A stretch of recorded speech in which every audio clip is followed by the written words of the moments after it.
It's an election year in the United States of America. It's Trump versus Biden battling it out for the soul of America. Seriously, that's pretty much what they're both saying. I mean, is that really what it's all about? And I mean, given that kind of thing, how can one person make a difference? I mean, does it really matter? Well, actually, that's not what it's all about. Our system just doesn't work that way in the first place. And there is a lot that you can do, whichever side you're on. And I'm going to tell you just what you can do. First of all, we talk far too much about the President of the United States. Everything comes from the top, the tippy tippy top. Okay? Our system was not set up to be that way. The power of the presidency was extremely limited. In fact, until Abraham Lincoln, president really kind of wasn't that important at all. Gradually, over the years, and especially in the latter part of the 20th century, more power has been given to the president by Congress. This was done by authorization of federal agencies to create the standards and code that govern the country, and those are administered by the executive branch. It is a serious problem. It has gotten to the point where we have a very strong imperial presidency, and this election is, well, it's more like electing the Holy Roman Emperor or something, which is a different farce altogether. It shouldn't be that way, and to me, that is the main problem. But we have a system, generally speaking, that has been latched up for 20, 30 years, however long you want to look at it. Yes, this is a recurring theme of mine, but the problems in the United States are almost all long term problems that we've been ignoring for a long time. And the way our political system functions or doesn't function is a big part of that issue. Focusing always on the top. I mean, if we just got in the right guy, he would drain the swamp. He would take on the 99%. He would no, it doesn't work that way.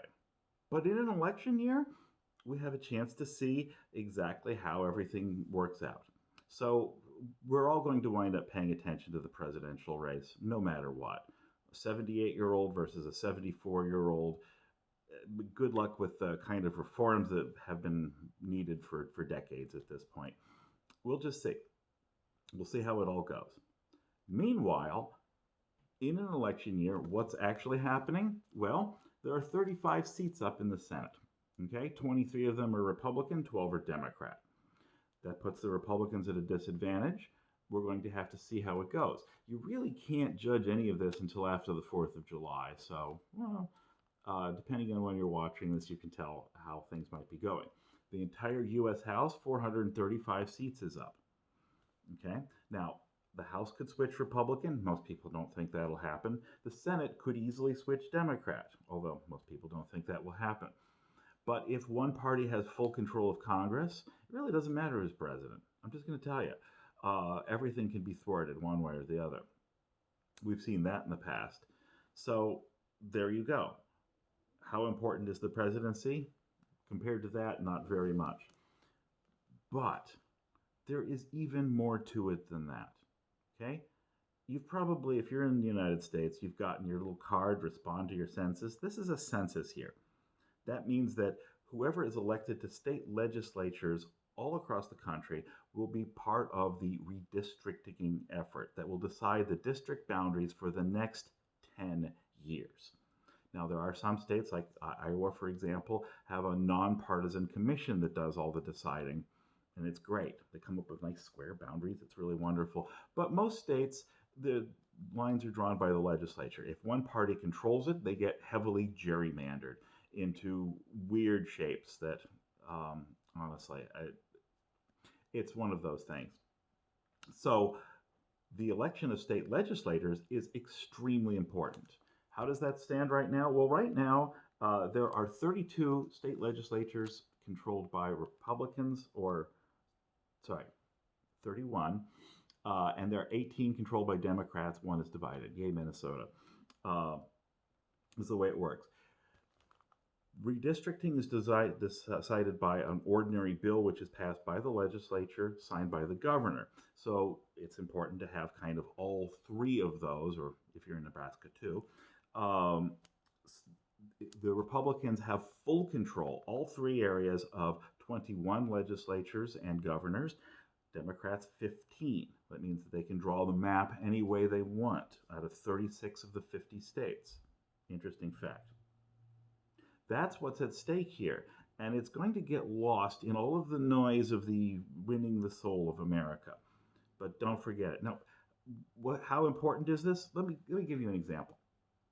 In 2017, David Yancey pulled the high card and won the Virginia legislative seat. See, his race came out tied after a recount, and Yancey, the Republican, wound up winning by drawing the high card. That's the way the law works in Virginia. It was split evenly, so they had a game of chance.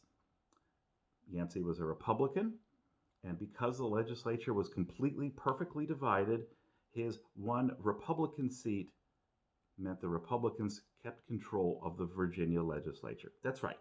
If just one Democrat had showed up in his district to vote, the whole legislature would have changed. Okay? This happened in 2017. Don't forget it. But many, many legislative races are very close. People don't pay much attention to them, and going door to door, door knocking, talking with people can make a huge difference. So, what can you do? I mean, if you really think that your obligation to this great nation of ours is nothing more than showing up and voting, I'm going to express my opinion, well, then forget it. You can do an awful lot more. Contact your state legislators, find out who's running, find out what the current state of everything is, and see if you like them. Okay, if there's somebody running that you really think is intelligent, is going to provide new perspective, because they're a business owner or an ethnic minority or a woman or somebody with a great life experience, and you say, wow, we really need to get this person in the legislature, well, go and work for them. Go and make some phone calls. Go and tell everybody that, hey, don't forget this race in this battle for the soul of America. And you might be able to convince a whole lot of people. You might make a very big difference in getting somebody elected. And that might make a big difference in your legislature. In fact, talk to your other friends across the state and see if you can get some other things going in other districts. You see, it's more than just voting.